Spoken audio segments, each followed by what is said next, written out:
Friends, आप सभी का स्वागत है आपके अपने चैनल लेट्स गेट ज्ञान में। और आज की वीडियो में हम कुछ क्वेश्चंस प्रैक्टिस करेंगे, यानी कि अभ्यास करेंगे कुछ प्रश्नों का, जो कि आपके एग्ज़ाम के पॉइंट ऑफ व्यू से बहुत ही इंपॉर्टेंट है, क्योंकि आपके एग्ज़ाम जो है वो बहुत ही नज़दीक आ चुके हैं। तो आइए सबसे पहले हम शुरुआत करते हैं इतिहास से। तो इसमें सबसे पहला प्रश्न हमारा है सिंधु घाटी सभ्यता से रिलेटेड। तो प्रश्न है पहला, सिंधु घाटी सभ्यता के निम्नलिखित स्थानों में से कौन सा स्थान सिंधु नदी के किनारे पर स्थित है? आपके ऑप्शन है लोथल, मोहनजोदड़ो, कालीबंगा और हड़प्पा। तो आपका उत्तर हो जाएगा मोहनजोदड़ो। इसके बारे में कुछ व्याख्यान देख लेते हैं। तो मोहनजोदड़ो के ध्वंसावशेष पाकिस्तान के सिंध प्रांत के लरकाना जिले में सिंधु नदी के दाहिने तट पर स्थित हैं। यहाँ लगभग प्रत्येक घर में निजी कुएं एवं स्नानागार होते थे और पानी के लिए नालियों की व्यवस्था थी। अनेक घरों में शौचालय भी बने हुए थे। तो आपका प्रश्न क्या था? आपने व्याख्यान भी देख लिया और प्रश्न का उत्तर आपके क्या है? मोहनजोदड़ो। प्रश्न में था कि सिंधु नदी के किनारे कौन सा स्थान स्थित है, तो उत्तर है उसका मोहनजोदड़ो। दूसरा प्रश्न है सिंधु घाटी सभ्यता की लिपि कौन सी थी? तो सिंधु घाटी सभ्यता की लिपि जो थी वो अज्ञात है, यानी कि इसके बारे में हमें कुछ पता नहीं है। सिंध लिपि में लगभग 64 मूल चिन्ह तथा 250 से 400 तक अक्षर हैं, जो सेल खड़ी के आयताकार मोहरों, तांबे की गुटिकाओं आदि पर मिलते हैं। यह लीप चित्रात्मक थी। यह लीप अभी तक पढ़ी नहीं जा सकी है। तो अगर प्रश्न आता है कि सिंधु घाटी सभ्यता की लिपि कौन सी थी, तो उसका उत्तर होगा अज्ञात, क्योंकि उसकी लिपि के बारे में हम अभी तक कुछ जान नहीं पाए हैं, क्योंकि हम उसे पढ़ ही नहीं पाए हैं। फिर आपका नेक्स्ट प्रश्न है कि मोहनजोदड़ो का स्थानीय नाम क्या था? तो मोहनजोदड़ो का स्थानीय नाम मृतकों का टीला था। यानी कि अगर प्रश्न रहता है कि मृतकों का टीला किसे कहा जाता है, तो उत्तर उसका होगा मोहनजोदड़ो। मोहनजोदड़ो जिसकी सिंधी भाषा में अर्थ है मृतकों का टीला, यानी कि सिंध भाषा में अगर हम मोहनजोदड़ो का अर्थ देखते हैं तो उत्तर होता है मृतकों का टीला। इसकी खोज सर्वप्रथम 1922 में राखाल दास बनर्जी ने की थी तथा इसके पुरातात्विक महत्व की ओर ध्यान आकर्षित किया था। अगला प्रश्न है मोहनजोदड़ो में सबसे बड़ा भवन कौन सा था? तो सबसे बड़ा भवन था ध्यानागार। कौन सा था? ध्यानागार। तो मोहनजोदड़ो में सबसे बड़ा भवन था धान्यागार। देख लेते हैं कि ये धान्यागार क्या था। मोहनजोदड़ो का धान्यागार 45.72 मीटर लंबा तथा 22.86 मीटर चौड़ा था, जो कि वहाँ का सबसे बड़ा भवन था। मोहनजोदड़ो के विशाल स्नानागार की उत्तर से दक्षिण की ओर की लंबाई 11.88 मीटर तथा पूर्व से पश्चिम की ओर की चौड़ाई 7.01 मीटर थी। प्रश्न है पांचवा, वैदिक आर्यों का प्रमुख भोजन था? तो अगर बात की जाए वैदिक आर्यों की, तो उनका प्रमुख भोजन था दूध और उसके उत्पाद। यानी कि जो वैदिक आर्य थे वे प्रमुखता मतलब मूल रूप से वो दूध और उसके उत्पादों का उपयोग भोजन के रूप में करते थे। वैदिक आर्यों के भोजन में दूध, घी, दही यानी कि दूध के ही सारे उत्पाद जो थे वो प्रमुख थे। ऋग्वेद में दूध में यव यानी कि जव डालकर क्षीर यानी कि जो हम खीर कहते हैं, पकोदन तथा दही में बनने वाली पनीर का उल्लेख मिलता है। जौ के सत्तू को दही में डालकर करम्भ नामक भोज्य पदार्थ तैयार किया जाता था। ऋग्वेद में चावल और नमक का उल्लेख नहीं है। यहाँ से एक प्रश्न बन गया कि अगर पूछा जाता है कि ऋग्वेद में किन चीज़ों का उल्लेख नहीं है, तो अगर ऑप्शन में चावल और नमक है तो उत्तर होगा चावल और नमक। अगला प्रश्न है निम्नलिखित में से कौन सा अन्न मनुष्य द्वारा सबसे पहले प्रयोग होने वाले में से एक था? आपके ऑप्शन है जौ यानी कि यव, जो पुराने जमाने में यव कहते थे, जई यानी कि ओट, राई और गेहूं। तो सबसे पहले जो मनुष्य द्वारा प्रयोग किया गया था वो था जव यानी कि यव। मनुष्य द्वारा सर्वप्रथम जव का प्रयोग करने के साक्ष्य प्राप्त हुए हैं। फिर आपका प्रश्न है सातवां कि वैदिक लोगों द्वारा किस धातु का प्रयोग सबसे पहले किया गया था? तो वह धातु जिसका प्रयोग सबसे पहले किया गया था वो था तांबा। D option. और डी ऑप्शन का कुछ डिस्क्रिप्शन देखते हैं, डिटेल में इसके बारे में जानते हैं। तो ऋग्वैदिक लोगों द्वारा सर्वप्रथम तांबे का प्रयोग किया गया था। ऋग्वेद में अयश नामक धातु का उल्लेख है, किंतु इसकी पहचान संदिग्ध है। कुछ विद्वान इसे तांबा, कांसा या लोहा बताते हैं, किंतु ऋग्वैदिक आर्य लोहे से परिचित नहीं थे। तो ऋग्वेद में सबसे पहले जो धातु प्रयोग किया गया था वो था तांबा। 8वां प्रश्न है वेद का। तो वेद शब्द का अर्थ क्या है? तो वेद शब्द का अर्थ है ज्ञान। 9वां प्रश्न है आपका, किन 3 वेदों को संयुक्त रूप से वेद त्रयी कहा जाता है? तो वो जो 3 वेद हैं वो है ऋग्वेद, सामवेद और यजुर्वेद। इन तीनों को एक साथ वेद त्रयी कहा जाता है। गौतम बुद्ध का जन्म स्थान किसके द्वारा अंकित किया गया है? तो ये अंकित किया था किसने? अशोक मौर्य का रुमिनदेही स्तंभ, यानी कि जो अशोक के रुमिनदेही स्तंभ थे उसमें गौतम बुद्ध के जन्म के बारे में लिखा हुआ है। अशोक के रुमिनदेही लघु स्तंभ लेख से पता चलता है कि वह अपने राज्याभिषेक के 20 वर्ष बाद लुम्बिनी ग्राम में गया। उसने वहाँ पत्थर की दीवार बनवाई और शिला स्तंभ खड़ा किया। वहाँ भगवान बुद्ध का जन्म 563 ईसा पूर्व में हुआ था। अतः लुम्बिनी ग्राम का भूमिकर घटाकर 1/8 भाग कर दिया गया था, यानी 1/8 भाग कर दिया गया था। तो सबसे पहले जिसने अंकित करवाया कि गौतम बुद्ध का जन्म स्थान कहाँ था, वो था अशोक मौर्य। और किस में करवाया था? रुमिनदेही स्तंभ में। बुद्ध किस वंश से संबंधित थे?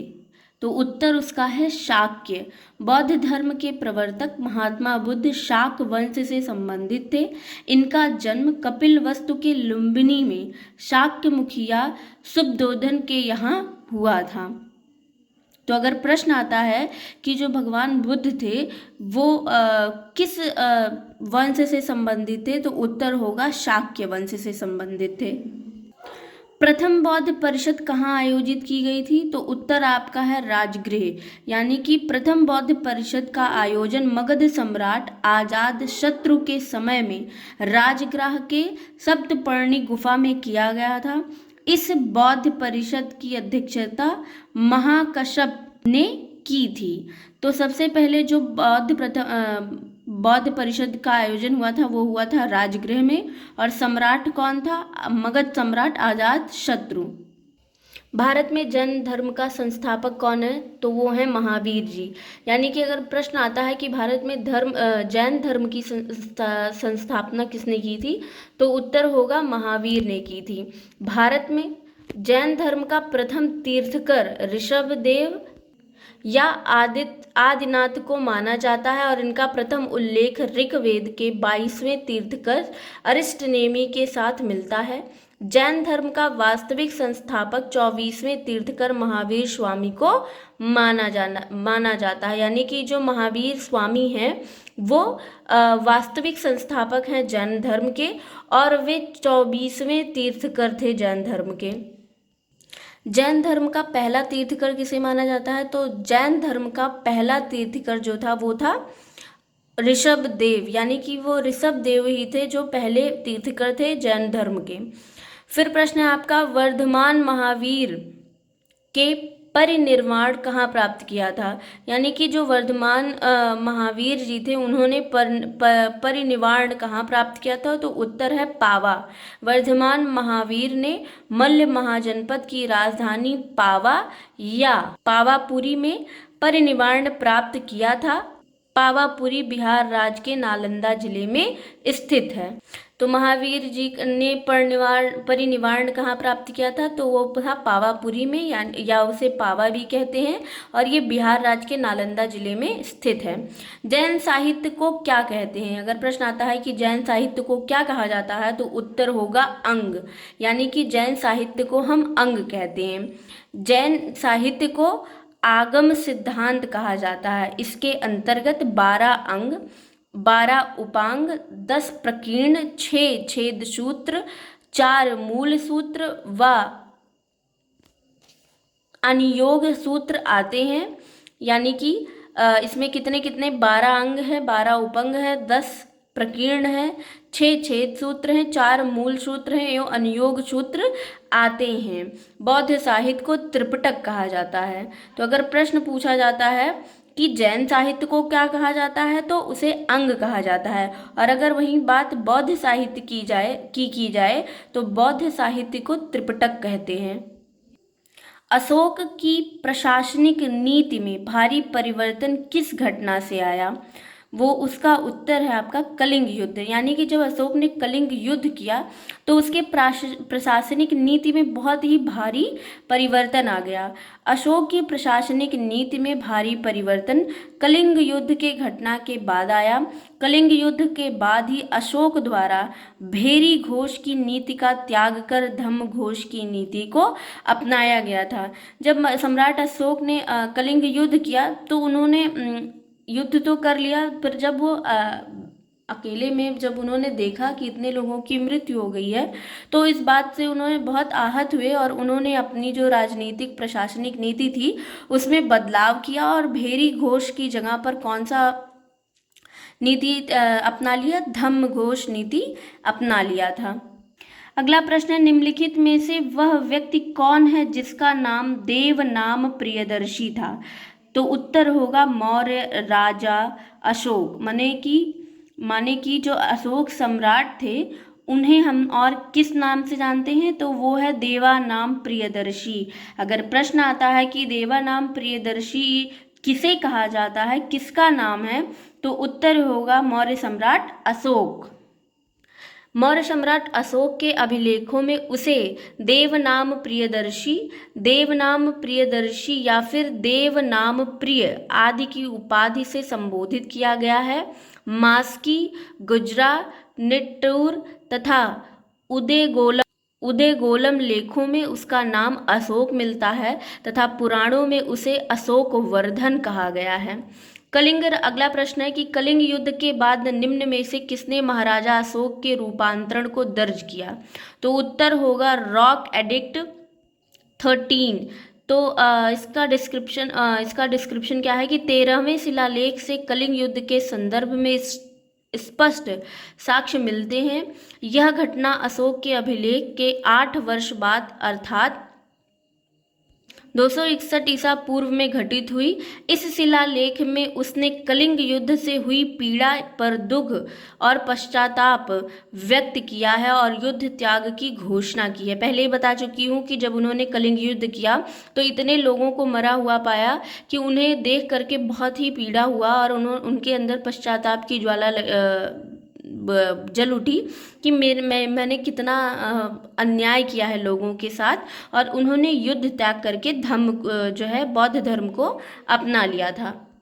अशोक के शिलालेख किस लिपि में खुदे हुए हैं? तो उसका उत्तर है ब्राह्मी लिपि में। अशोक के जितने भी शिलालेख हैं वे ब्राह्मी लिपि में खुदे हुए हैं। अशोक के अभिलेखों में शाहबाजीगढ़ी एवं मानसेहरा के अभिलेख खरोष्ट लिपि में, तक्षशिला एवं लघमान अभिलेख आरम के लिपि में, शरेकुना अभिलेख आरम के एवं ग्रीक लिपि में उत्कीर्ण है। इसके अलावा सभी शिलालेख लघु शिलालेख, स्तंभ लेख एवं लघु स्तंभ लेख ब्राह्मी लिपि में उत्कीर्ण है। निम्न में से किसने कब पहली बार अशोक के शिलालेखों का अर्थ स्पष्ट किया था? तो उत्तर होगा 1837 में जेम्स प्रिंसिप ने। सर्वप्रथम 1837 ईस्वी में जेम्स प्रिंसिप नामक विद्वान ने अशोक के शिलालेखों को पढ़ा था, जबकि सबसे पहले 1750 ईस्वी में टिफिन थेलर महोदय द्वारा खोजा गया अभिलेख दिल्ली मेरठ अभिलेख था। प्रसिद्ध इतिहासकार DR भंडारकर महोदय ने तो मात्र अभिलेखों के आधार पर अशोक का इतिहास लिखने का प्रयास किया है। किस प्रसिद्ध शासक को शिलालेखों का जनक कहा जाता है? तो उसका उत्तर है अशोक। यानी कि अगर प्रश्न आता है कि शिलालेखों का जनक किसे कहा जाता है तो उत्तर होगा अशोक। मौर्य वंश के शासक अशोक को शिलालेखों का जनक कहा जाता है। महरौली में जंग रहित लौह स्तंभ किसने स्थापित किया था? यानी कि महरौली में जंग मतलब लोहे में वैसे तो जंग लग जाता है, पर वो कौन था जिसने जंग रहित लौह स्तंभ स्थापित किए? तो उत्तर होगा गुप्त ने। महरौली का लौह स्तंभ गुप्त शासक चंद्रगुप्त द्वितीय ने बनवाया था। दक्षिण दिल्ली के महरौली स्थित लौह स्तंभ में चंद्र नामक शासक के विजय का उल्लेख है। यह स्तंभ गुप्तकालीन धातु विज्ञान मेटलर्जी से समुन्नत होने पर ज्वलंत प्रमाण है। गुप्त राजा जिसने विक्रमादित्य की पदवी ग्रहण की थी वह था चंद्रगुप्त द्वितीय। यानी कि गुप्त वंश का वो कौन सा राजा था जिसने विक्रमादित्य की पदवी ग्रहण की थी? तो उत्तर होगा चंद्रगुप्त द्वितीय। चंद्रगुप्त द्वितीय को विक्रमांक या विक्रमादित्य कहा जाता था। इसकी माता का नाम दत्त देवी था। इसका काल गुप्त काल का स्वर्ण युग माना जाता है। अगर प्रश्न आता है कि गुप्त काल का स्वर्ण युग किसे माना जाता है, तो वो होगा चंद्रगुप्त द्वितीय के शासन काल को गुप्त वंश का गुप्त काल का स्वर्ण युग माना जाता है, और इन्हीं को विक्रमादित्य की पदवी प्राप्त थी। अगला प्रश्न है, हरिशेन निम्नलिखित राजाओं में से किसका राजकवि था? तो उत्तर होगा समुद्रगुप्त। यानी कि हरिशेन जो थे वो समुद्रगुप्त के राजकवि थे। हरिशेन समुद्रगुप्त का राजकवि था। हरिशेन ने इलाहाबाद प्रशस्ति लेख की रचना की। समुद्रगुप्त को भारत का नेपोलियन कहा जाता था। समुद्रगुप्त ने अश्वमेध कर्ता की उपाधि धारण की तथा इसे कविराज भी कहा जाता था। तो अगर प्रश्न आता है कि समुद्रगुप्त मौर्य को क्या कहा जाता था, तो उत्तर होगा भारत का नेपोलियन। और प्रश्न आता है कि कविराज किसे कहा जाता था, तो वो भी आपके समुद्रगुप्त मौर्य को कहा जाता था। लिच्छवी दौहित्र किसे कहते थे? अगर प्रश्न आता है कि लिच्छवी दौहित्र किसे कहा जाता था, तो उत्तर होगा समुद्रगुप्त को। यानी कि समुद्रगुप्त को ही लिच्छवी दौहित्र कहा जाता था। लिच्छवी दौहित्र समुद्रगुप्त को कहते थे। समुद्रगुप्त के प्रयाग अभिलेख में उसे लिच्छवी दौहित्र यानी कि लिच्छवी कन्या से उत्पन्न बताया गया। समुद्रगुप्त की माता का नाम कुमार देवी था। निम्नलिखित में से किसको अपनी विजयों के कारण भारत का नेपोलियन कहा जाता था? अभी पहले ही बता चुके हैं कि भारत का नेपोलियन समुद्रगुप्त को कहा जाता था। तो उन्हें भारत का नेपोलियन क्यों कहा जाता था? अपनी विजय के कारण। यानी कि उन्होंने जितने भी युद्ध लड़े थे उनमें जीत प्राप्त की थी, इसीलिए उन्हें भारत का नेपोलियन कहा जाता था। समुद्रगुप्त ने अपने शासन के दौरान कई युद्धों का सामना किया, परंतु उसे किसी भी युद्ध में पराजय का सामना नहीं करना पड़ा। इसी कारण प्रसिद्ध इतिहासकार विंसेंट स्मिथ ने उसे भारत का नेपोलियन कहा था। हर्षवर्धन को किसने पराजित किया था? तो उत्तर होगा पुलकेशिन द्वितीय ने। हर्षवर्धन को दक्षिण भारत के शासक पुलकेशिन द्वितीय चालुक्य वंश के जो कि थे उन्होंने हराया था। और कहाँ हराया था? नर्मदा नदी के किनारे पर। हर्षवर्धन की आरंभिक राजनीति कहाँ थी? तो वो था थानेश्वर में। हर्षवर्धन की आरंभिक राजधानी थानेश्वर में थी। राज्यवर्धन की मृत्यु के उपरांत 606 ईस्वी में हर्षवर्धन थानेश्वर का शासक बना। बाद में उसने थानेश्वर के स्थान पर कन्नौज को अपनी राजधानी बनाई। तो अगर प्रश्न आता है कि हर्षवर्धन की आरंभिक राजधानी कौन सी थी, तो वो होगा थानेश्वर। और अगर पूछ लेता है कि हर्षवर्धन ने अपनी दूसरी राजधानी किसे बनाई, तो उत्तर होगा कन्नौज को। निम्न में से किस प्रतिहार राजा ने प्रभास की उपाधि ली थी? उत्तर होगा मिहिर भोज ने। यानी कि प्रतिहार राजा जिन्होंने प्रभास की उपाधि प्राप्त की थी वो कौन थे? मिहिर भोज। रामभद्र का पुत्र और उत्तराधिकारी मिहिर भोज प्रथम प्रतिहार वंश का सर्वाधिक महत्वपूर्ण शासक हुआ। उसने लगभग 50 वर्षों तक शासन किया। भोज वैष्णव धर्मानुयायी था। उसने आदि वराह एवं प्रभास जैसी उपाधियां धारण की थी। किस शताब्दी में दिल्ली का कुतुब मीनार बनाया गया था? तो उत्तर होगा 13वीं शताब्दी में। यानी कि अगर प्रश्न आता है कि दिल्ली में जो कुतुब मीनार स्थित है वो किस शताब्दी में बनाया गया था, तो उत्तर होगा 13वीं शताब्दी में बनाया गया था। कुतुब मीनार के निर्माण का प्रारंभ कुतुबुद्दीन ऐबक ने किया एवं यह इल्तुतमिश के कार्यकाल में पूरा हुआ था। यानी कि जो प्रारंभ इसका कराया था वो कुतुबुद्दीन ऐबक ने कराया था, लेकिन जो इसका वो काम कंप्लीट कराया, पूरा कंप्लीट कराया इसको बनवा करके, वो थे इल्तुतमिश। प्रसिद्ध सूफी ख्वाजा कुतुबुद्दीन बख्तियार काकी के नाम पर इसका नाम कुतुब मीनार रखा गया। अतः निर्माण वर्ष के अनुसार यह 13वीं शताब्दी में बनाया गया।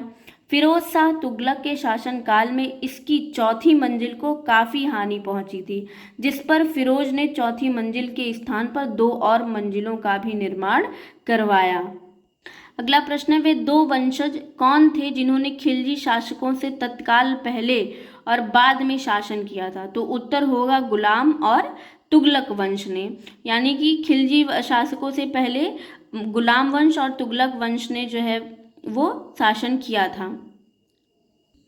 खिलजी शासकों से पहले गुलाम वंश तथा खिलजी शासकों के बाद तुगलक वंश का शासन था। बाजार विनिमय प्रणाली प्रारंभ की गई थी, किसके द्वारा की गई थी? अलाउद्दीन खिलजी द्वारा। अगर प्रश्न आता है कि बाजार विनियमन प्रणाली किसके द्वारा आरंभ की गई थी, तो उत्तर होगा अलाउद्दीन खिलजी द्वारा। बाजार विनियमन प्रणाली अलाउद्दीन खिलजी द्वारा आरंभ की गई थी। अलाउद्दीन के बाजार नियंत्रण की पूरी व्यवस्था का संचालन दीवाने रियासत नामक अधिकारी करता था। भारत में चमड़े की प्रतीक मुद्रा किसने प्रारंभ की? तो उत्तर होगा मोहम्मद बिन तुगलक ने। भारत में चमड़े के प्रतीक मुद्रा मोहम्मद बिन तुगलक ने प्रारंभ की थी। लोदी वंश का संस्थापक कौन था? तो लोदी वंश का संस्थापक था बहलोल लोदी। लोदी वंश का संस्थापक बहलोल लोदी था। उसने सैयद वंश के अंतिम शासक अलाउद्दीन आलम शाह को अपदस्थ कर दिल्ली का सिंहासन प्राप्त किया था। तो अगर प्रश्न आता है कि लोदी वंश का संस्थापक कौन था, तो उत्तर होगा बहलोल लोदी। भारत में प्रथम मुगल शासक कौन था? तो उत्तर होगा बाबर। यानी कि अगर प्रश्न आता है कि भारत का प्रथम मुगल शासक कौन था, तो उत्तर होगा बाबर। बाबर भारत में मुगल साम्राज्य का संस्थापक एवं प्रथम शासक था। उसका पूरा नाम ज़हीरुद्दीन मोहम्मद बाबर था। 1526 ईस्वी में बाबर ने भारत में जिस राजवंश की स्थापना की वह तुर्की नस्ल का चगताई वंश था, परंतु आमतौर पर उसे मुगल पुकारा गया। भारत का प्रथम मुगल बादशाह कौन था? अभी पूछा कि शासक कौन था, तो शासक तो बाबर था, लेकिन अगर प्रश्न आता है कि कंफ्यूज करने के लिए आपको पूछ सकता है कि मुगल का पहला बादशाह कौन था, तो उसका उत्तर भी बाबर ही होगा। भारत का प्रथम मुगल बादशाह बाबर था। इसने पानीपत के प्रथम युद्ध 21 अप्रैल 1526 में इब्राहिम लोदी को पराजित कर मुगल साम्राज्य की नींव डाली थी। तो अगर प्रश्न आता है कि प्रथम मुगल बादशाह कौन था भारत का, तो उत्तर होगा बाबर। पानीपत की द्वितीय लड़ाई किन 2 सेनाओं के बीच लड़ी गई थी? अगर प्रश्न आता है कि पानीपत द्वितीय की लड़ाई किन 2 सेनाओं के बीच में लड़ी गई थी, तो उसका उत्तर होगा अकबर तथा हेमू। पानीपत का द्वितीय युद्ध 5 नवंबर 1556 को अकबर, बैरम खां एवं हेमू के मध्य लड़ा गया था। हेमू पराजित हुआ और पकड़ा गया। बैरम खां ने उसका सिर काट दिया और उसकी मृत्यु हो गई थी। महाराजा का फारसी में अनुवाद किसने किया था? तो उत्तर होगा बदायूं ने। अकबर के आदेश पर महाभारत के विभिन्न भागों का फारसी में रज्मनामा नाम से अनुवाद अब्दुल कादिर बदायूं ने नकीब खां फैजी तथा विभिन्न विद्वानों के सम्मिलित प्रयासों से किया गया था। तो अगर प्रश्न आता है, और ये इम्पॉर्टेंट है, कि महाभारत का फारसी में अनुवाद किसने किया गया था, तो उसमें तो बहुत सारे लोग सम्मिलित थे, लेकिन जो उसमें मेन था वो था बदायूं, जिसका पूरा नाम था अब्दुल कादिर बदायूं। अकबर के दरबार में सबसे प्रसिद्ध संगीतकार तानसेन का मूल नाम था रामतनु पांडे। जो तानसेन थे वो किसके दरबार में थे? अकबर के दरबार में। और उनका मूल नाम यानी कि जो सबसे पहले उनका नाम था उनके माता पिता द्वारा रखा गया वो था रामतनु पांडे। अकबर के दरबार में सबसे प्रसिद्ध साहित्यकार तानसेन का संबंध हिंदू गौड़ ब्राह्मण परिवार से था। तानसेन के पिता का नाम मुकुंद पांडे था। इनका गांव मध्य प्रदेश के ग्वालियर जिले में था। तानसेन के बचपन का नाम रामतनु पांडे था। दीन ए इलाही एक नया धर्म निम्नलिखित में से किसके द्वारा शुरू किया गया था? तो उत्तर होगा अकबर। दीन ए इलाही नामक एक नया धर्म अकबर द्वारा शुरू किया गया था। इसके प्रथम अनुयायी बीरबल थे। सभी धर्मों के सार संग्रह के रूप में अकबर द्वारा 1582 ईस्वी में दीन ए इलाही दैवीय एकेश्वरवाद का प्रवर्तन किया गया। अब्दुल फजल इसका प्रधान पुरोहित था। विश्व प्रसिद्ध तख्त ए ताऊस निम्नलिखित में से किस मुगल भवन में रखा गया था? दिल्ली के लाल किले के दीवाने आम में तख्त ए ताऊस रखा गया था। दिल्ली के लाल किले में निर्मित दीवाने आम में इसके पीछे के दीवार से बने एक कोष्ठ में विश्व प्रसिद्ध तख्त ए ताऊस रखा जाता था। मोती मस्जिद निम्न में से किस नगर में स्थित है? तो अगर प्रश्न आता है कि मोती मस्जिद कहाँ स्थित है तो उत्तर होगा आगरा में। मोती मस्जिद आगरा के किले में स्थित है। इसका निर्माण शाहजहां द्वारा करवाया गया था। दिल्ली के लाल किले में स्थित मोती मस्जिद का निर्माण औरंगजेब ने करवाया था। तो अगर प्रश्न आता है कि मोती मस्जिद कहाँ पर है तो आगरा में है। और इसका निर्माण किसने करवाया था? तो उत्तर होगा औरंगजेब ने। निम्नलिखित में से कौन सा जिंदा पीर के नाम से भी जाना जाता था? तो उत्तर होगा औरंगजेब। औरंगजेब को जिंदा पीर के नाम से भी जाना जाता था। औरंगजेब जो कुछ दूसरों पर लागू करना चाहता था उसका वह स्वयं अभ्यास करता था। उसके व्यक्तिगत जीवन का नैतिक स्तर ऊंचा था तथा वह अपने युग के प्रचलित पापों को दृढ़तापूर्वक अलग रखता था। इस प्रकार उसके समकालीन उसे शाही दरवेश समझते थे तथा मुसलमान उसे जिंदा पीर के रूप में मानते थे। तो अगर प्रश्न आता है कि जिंदा पीर किसका नाम है तो उत्तर होगा औरंगजेब। नाना फडणवीस का मूल नाम था बालाजी जनार्दन भानु। अगर प्रश्न आता है कि नाना फडणवीस का मूल नाम क्या था तो उत्तर होगा बालाजी जनार्दन भानु। नाना फडणवीस का मूल नाम बालाजी जनार्दन भानु था। शिवाजी का गुरु कौन था? अगर प्रश्न आता है कि शिवाजी के गुरु कौन थे तो उत्तर होगा रामदास। शिवाजी का जन्म 1627 से 1630 में पूना के निकट सिवनेर के दुर्ग में हुआ था।